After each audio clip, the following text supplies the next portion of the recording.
भिलाई के हथखोज स्थित सिस्कोल फैक्ट्री की यूनिट 3 में दर्दनाक हादसा हुआ है। काम के दौरान भारी वस्तु गिरने से 40 वर्षीय मजदूर राजेश निर्मलकर की मौत हो गई। हादसे के बाद पुलिस ने जांच शुरू कर दी है। राजेश निर्मलकर पिछले 2-3 महीनों से फैक्ट्री में काम कर रहे थे। हादसे में उनकी मौत के बाद परिवार में मातम पसरा है। मृतक अपने पीछे पत्नी और 3 छोटे बच्चों को छोड़ गए हैं। सूचना मिलते ही भिलाई 3 थाना पुलिस मौके पर पहुंची और मर्ग कायम कर जांच शुरू की। हादसे के बाद फैक्ट्री की सुरक्षा व्यवस्था पर भी सवाल उठ रहे हैं।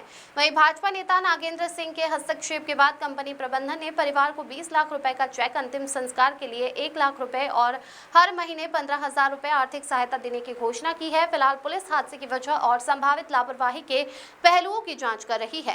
वहीं हादसे के बाद फैक्ट्री की सुरक्षा व्यवस्था को लेकर भी सवाल खड़े हो रहे हैं। Bureau report. बहुत ही खेद व्यक्त करते हैं हम। आशीष राजेश निर्मलकर जी का देहांत हो गया यहाँ पर, और एक्सीडेंट के दौरान देहांत हुआ। कल रात में भी हम यहाँ पर मौजूद रहे और मौजूद रह करके उसको उचित मुआवजा के लिए हमने कंपनी के शीर्ष अधिकारियों से बातचीत की और उनका सीएसपी साहब और तहसीलदार के सामने ये चर्चा हुई। उनके परिवारजन, उनके पिताजी, उनके चाचा, उनके सबके बीच में बातचीत हुई कि 20 लाख रुपए उनको चेक के द्वारा दिया जा रहा है और 1 लाख रुपए उनके क्रियाक्रम के लिए दिया जा रहा है, और जिसके लिए सभी लोग सहमति यहाँ पे दिखाई कि उनके घर परिवार सबने सहमति दिया। और साथ में कंपनी ने एक अच्छा पहल किया है और हम इस कंपनी के लिए इसलिए थोड़ा सा अच्छा बोलेंगे कि इसने अच्छा किया कि 58 वर्ष की उम्र तक, जब तक उनका उम्र होगा, अभी वो 40 वर्ष के हैं, तब तक उनके परिवार को 15,000 रुपए का मुआवजा प्रति महीने उनके अकाउंट में भेजा जाएगा।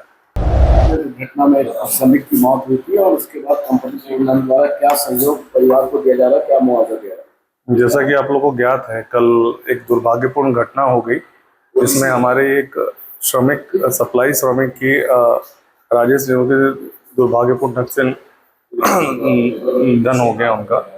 तो तहसीलदार साहब और सीएसपी साहब के समक्ष हमने ये उनको, परिवार वालों को ये आश्वासन दिया है कि 20 लाख रुपए उनको क्षतिपूर्ति, 1 लाख रुपए उनको अंतिम संस्कार हेतु कैश दिया गया है, और वो 40 वर्ष का था तो 58 वर्ष उसकी आयु होने तक उसके परिवार को 15,000 रुपए प्रति माह मुआवजा कंपनी हमारे तरफ से दे रही।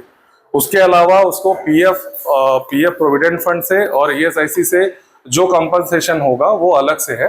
बाकी कंपनी ये भुगतान कर रही है, ये सुनिश्चित हो चुका है।